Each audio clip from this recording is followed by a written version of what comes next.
maintenant, une fois que le conflit s'est installé, comment on peut susciter la coopération des collaborateurs.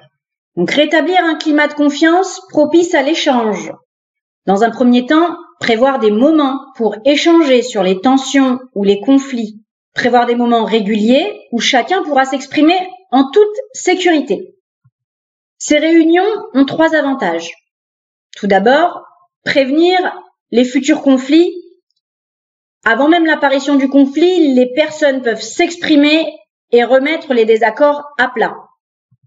Deuxième avantage, de sortir des conflits s'il s'est installé. Donc, si le conflit a réussi à éclater, cette réunion sera parfaite pour discuter et chercher un moyen de sortir du conflit. Troisième avantage, cela va vous permettre, en tant que manager, d'évaluer le climat social de l'entreprise.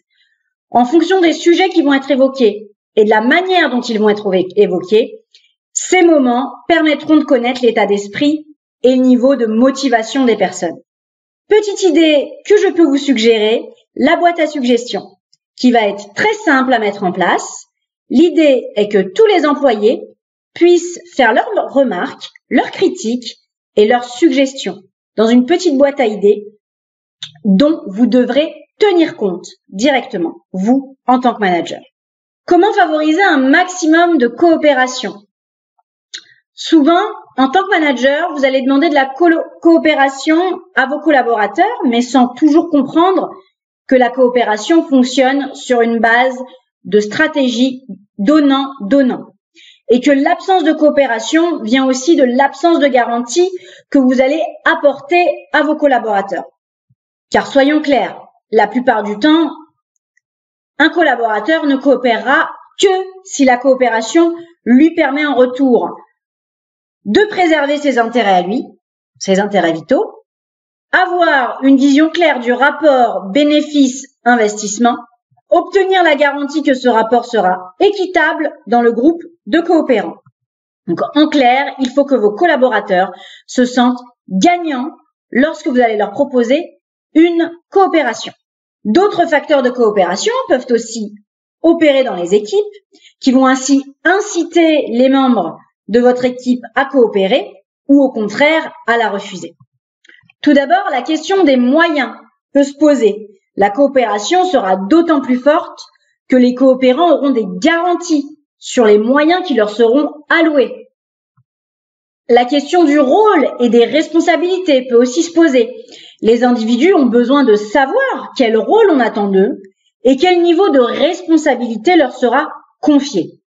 Car ils ont besoin aussi de vérifier leur capacité à réussir dans ce que vous allez lui demander. Donc, il est très important pour vous de délimiter les rôles et les responsabilités de chacun des collaborateurs. Nous pouvons aussi nous poser la question des valeurs. La coopération des personnes est souvent plus facile à obtenir si l'on parle des valeurs positives, qui sous-entendent l'action de ce projet. L'adhésion à un projet se fait souvent sur la base de valeurs positives qui vont être partagées par les collaborateurs. Donc, il est important pour vous de les mettre en avant dans votre discours. Pour une collaboration constructive, pour récapituler, il est important de reconnaître votre part de responsabilité dans le conflit si vous estimez avoir une part de responsabilité. Si bien sûr vous êtes impliqué dans le conflit. Il en sera tout autre si vous devez résoudre un conflit entre 2 collaborateurs. Exprimez avec assurance vos aspirations et vos sentiments. C'est très important. Écoutez ce que l'autre a à dire. Faire émerger la volonté de résoudre le problème. Être d'accord sur le point de désaccord.